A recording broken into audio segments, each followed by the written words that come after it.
NASA stealthily released a James Webb Space Telescope image of Jupiter one day after its international live stream event announced the first 5 images taken by the telescope. Does the Jupiter image reveal where giant motherships belonging to Cedar ET racers are secretly parked? You are listening to Exopolitics Today with Dr. Michael Salla, your source for the uncensored truth regarding the human, extraterrestrial, global, and political agenda. Click the like button and subscribe to this channel. And now, here's Dr. Michael Salla. On July 12, NASA held an international live stream releasing the first official images from the James Webb Space Telescope showing distant exoplanets, galaxies, nebula, and a glimpse deep into our universe. The next day, NASA stealthily released an image of Jupiter taken by the Webb telescope, which showed a noticeable dark field just above the gas giant's atmosphere. Was it a shadow, as NASA appeared to claim, or something entirely different? Part of a newly arrived extraterrestrial space fleet secretly parked around Jupiter. According to the NASA webpage announcing the release of the first Webb telescope images, quote, "These listed targets below represent the first wave of full-colour scientific images and spectra the observatory has gathered, and the official beginning of Webb's general science operations. They were selected by an international committee of representatives from NASA, European Space Agency, Canadian Space Agency, and the Space Telescope Science Institute.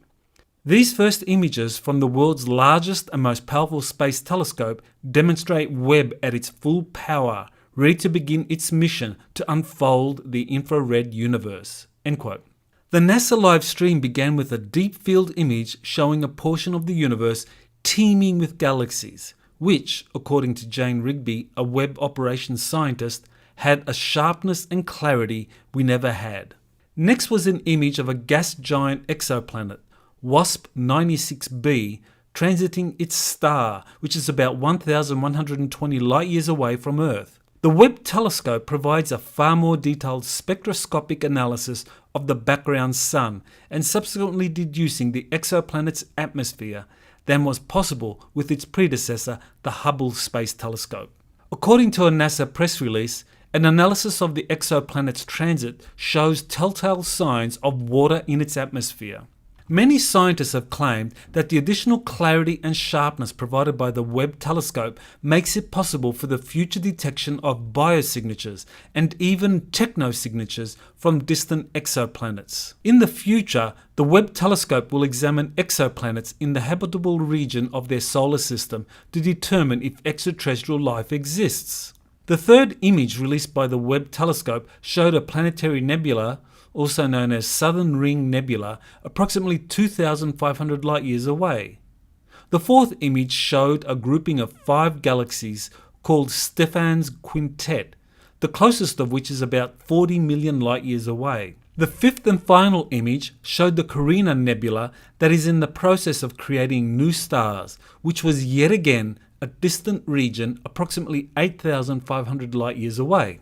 NASA decided not to release images of Jupiter during the live stream, which would have given the most detailed images of our solar system's largest planet to date. This was disappointing as multiple sources have claimed that Jupiter has recently experienced something extremely rare. It is surrounded by newly arrived fleets of giant spacecraft belonging to extraterrestrial Cedar racers. However, on the next day, July 13, NASA stealthily released an image taken of Jupiter by the Webb telescope. The image showed Jupiter along with several of its moons, Europa, Metis, and Thebe. It also showed a faint ring around Jupiter. What immediately got my attention was a large dark area just above Jupiter's atmosphere near Europa. The caption in the NASA image said, quote, "The shadow of Europa is also visible, just to the left of the giant red spot," end quote. However, the dark area was nowhere near the red spot. What was it? I asked Elena Danaan and Jean-Charles Moyen, 2 contactees with different groups of extraterrestrials, whether any of their sources could explain the dark area.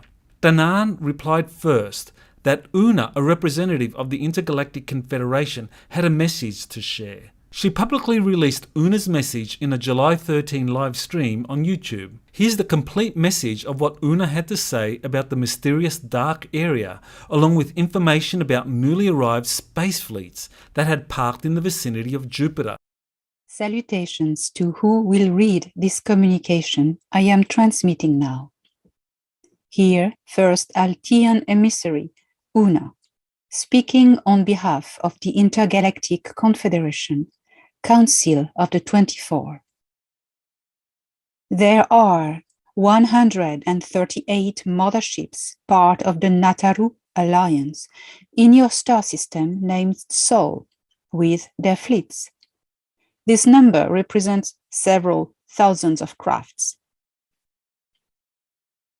550 vessels of the Intergalactic Confederation have entered your star system and are stationed in orbit of your planet named Jupiter, and 4 are at the present moment in orbit of your planet Terra. In previous articles, I discussed the newly arrived motherships from the Intergalactic Confederation, also known as the Cedars or Guardians. My most credible source is a current US Army serviceman, JP, who says that he was sent on a covert mission to Jupiter's moon Ganymede, where US Space Command has set up facilities to greet and liaise with the newly arrived extraterrestrial visitors. It's important to emphasize that JP's information is not channeled, but direct, hands-on experience acquired during a classified space mission led by US Space Command. As I've previously described, JP is being encouraged to disclose his participation in highly classified missions into space or travel to hidden space arcs on Earth by covert operatives. Nevertheless, his immediate army superiors frown on what they perceive to be his unauthorized disclosures of classified information, thereby putting him in a delicate situation requiring anonymity. Along with Elena Danaan and JP, other contactees have described being told by their extraterrestrial contacts that newly arrived space fleets have parked in the vicinity of Jupiter.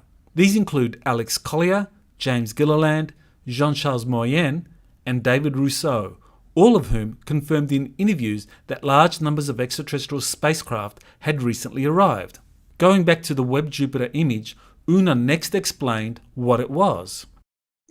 The recently disclosed image of your planet Jupiter displays the cloud of orbital rocks plus the defense grid of the ships from the Ashtar outpost, plus some of our motherships. The majority of our fleet is behind the planet Jupiter, hidden from your sight. The disclosure of this image is not an error, but a move from the Terran Alliance in charge of the program. Terran instances may name our ships cold spots. There is truth. More visuals to come. The plan is on schedule. One step at a time. We are holding your hand, and you must not look back. Instead, look up. In the greater design of the universe, you are already on the other side of the bridge. In love, Una.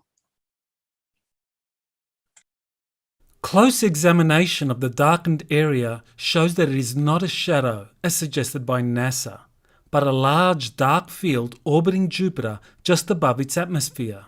A cloud of orbital rocks that is part of a defense grid belonging to a floating city controlled by the Ashtar Command, which I've previously discussed, along with large motherships parked next to the rocks, is very plausible. Support for Una's observation comes from Moyen, who said that his principal extraterrestrial source, Victor, told him that the dark spot was a big mothership.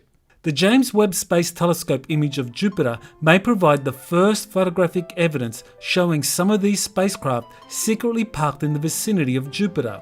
If Una is correct about the covert disclosure program that is underway, we can anticipate more images of Jupiter to be released, revealing even more details of the giant spacecraft parked around Jupiter and its moons. This has been Dr. Michael Sala with Exopolitics Today. Please remember to like and subscribe to my podcasts. For information about past articles, webinars, and my books, please visit exopolitics.org.